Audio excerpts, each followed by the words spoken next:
That price you're paying at the pump, it might be a result of price gouging. That's an allegation that New Jersey Congressman Frank Pallone is exploring. He sent a letter late last month to 7 of the major oil and gas companies, asking them to reveal documents that could prove they're colluding to profit at a time when inflation's causing financial pain for all of us.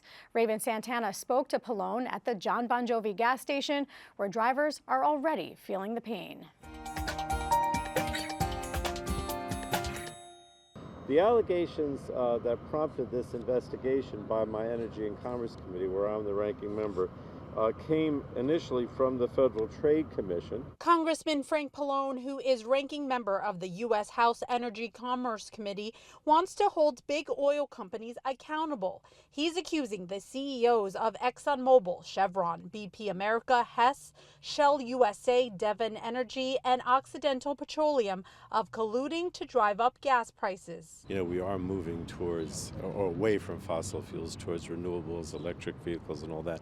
But I think that that's the very reason this is happening. In other words, you know, the oil companies realize more and more that they're a thing of the past, and so it's like a last-ditch effort to try to, you know, make more money before they can't. And so I think that's part of it, unfortunately. Pallone, who is pushing for a congressional investigation into the oil companies, shared details of the damning Federal Trade Commission's complaint about former oil executive Scott Sheffield.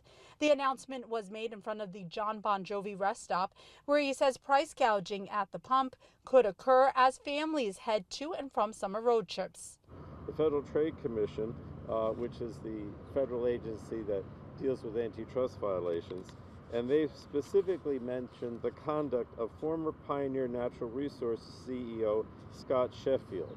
And the FTC has alleged that Mr. Sheffield colluded with OPEC, again the cartel, the foreign cartel if you will, and with its membership to artificially increase crude oil prices and gouge Americans at the gas pump. It finds its way into the package delivery, goods and services in our stores, in addition to the prices we're paying to get to and from work, get our families to where they need to be. Pallone was joined by the executive director of the League of Conservation Voters of New Jersey, Ed Potasnik. When there's smoke, there's probably fire. If you don't have anything to hide, why don't you just produce the documents? Potasnik says the goal now is to get the big oil companies in question to release their financial documents. Truth is, today what we're looking at is oil company CEOs are raking in record profits.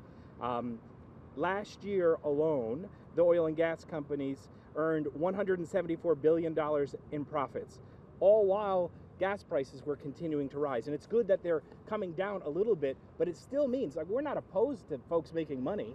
It's the fact that they're using the inflationary pressures, or in the case that the congressman said, that they're colluding to raise prices, that leaves us having to shell out more so they can just pay out more to their executives and board members. Pallone says Democrats are now trying to convince the Republicans to have a hearing so they can subpoena the oil companies for the documents. We reached out to the companies Pallone named and none responded. But the American Petroleum Institute said American oil producers have answered the call to meet growing energy demand. For NG Spotlight News, I'm Raven Santana. Support for the Business Report is provided by Experience the Vibrancy of Newark's Arts and Education District and Halsey Street. Halsey, a neighborhood built on heart and hustle. Visit halsey-w-k.com for the 2024 Halsey Fest schedule.